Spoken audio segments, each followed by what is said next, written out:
take over. A snowstorm. Antarctica.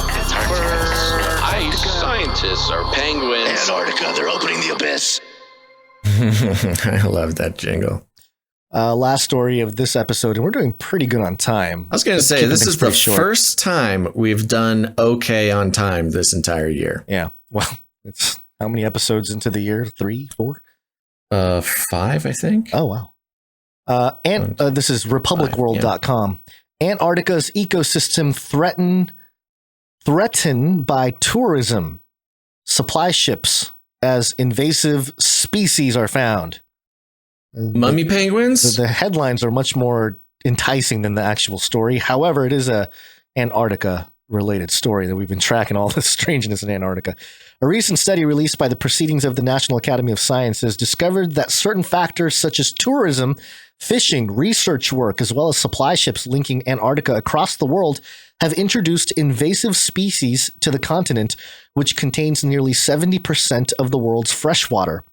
That could be another good reason why the elite are trying to divvy up that land for themselves, the water economy. Region. Yeah, I mean, doesn't George Bush Jr., he owns I can't remember what it was. Maybe somebody in the chat remembers, but he owns a bunch of water, fresh water in the United States. Yeah, fresh water rights. Bill Gates has been buying up water rights as well.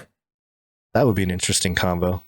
Bill Gates and George W. Bush Jr. there talking about water land sales. According to the BBC, species from all around the globe are threatening Antarctica's pristine marine ecology by, quote, hitching a lift on the vessels.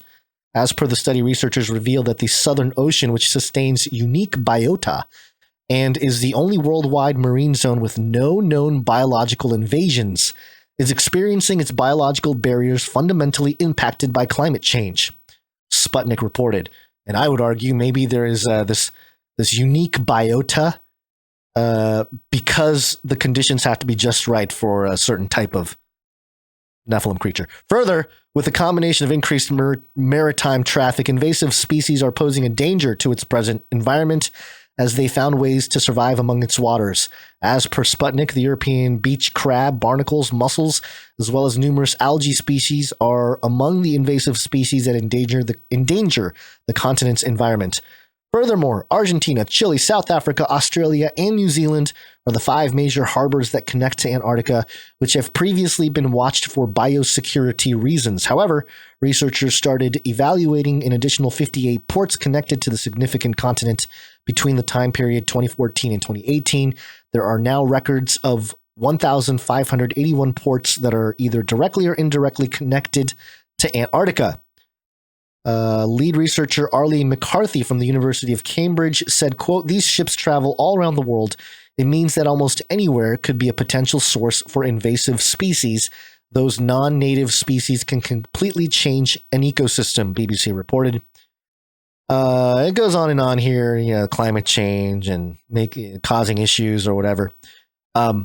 So interesting. Why would they? I guess there's a reason why they want to maintain a secular surface reason to maintain the biome or biodome, but not the biodome, the biota, for to keep the water fresh and all that kind of stuff.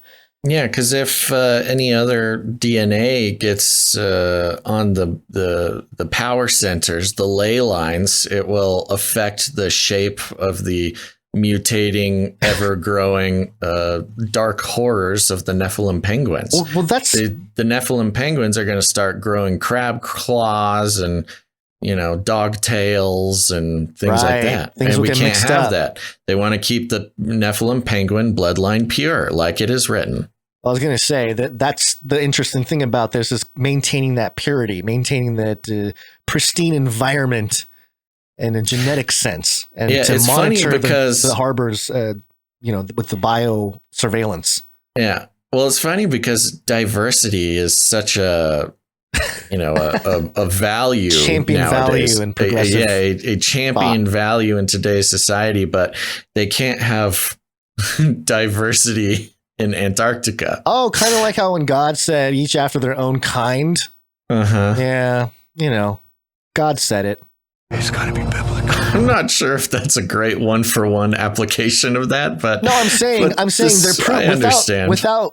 without being Christians, they're sort of proving this idea that they want to maintain boundaries between species, which is something that is you're talking about the scientists in Antarctica. Yeah, the scientists in Antarctica. Yeah, we need some diversity social justice warriors to go picket the ports down to Antarctica and start loading the boats with that's a good all argument. sorts of wild animals that will collapse the ecosystem in Antarctica in the name of diversity. Well, that the biblical narrative will serve as a good way to trigger those scientists. If those liberals come out and with picket signs and say, "What are you, like God in the Old Testament? What are you, theocrats? Are you theocrats, scientists? Yeah. Let me send my dog to Antarctica." Right.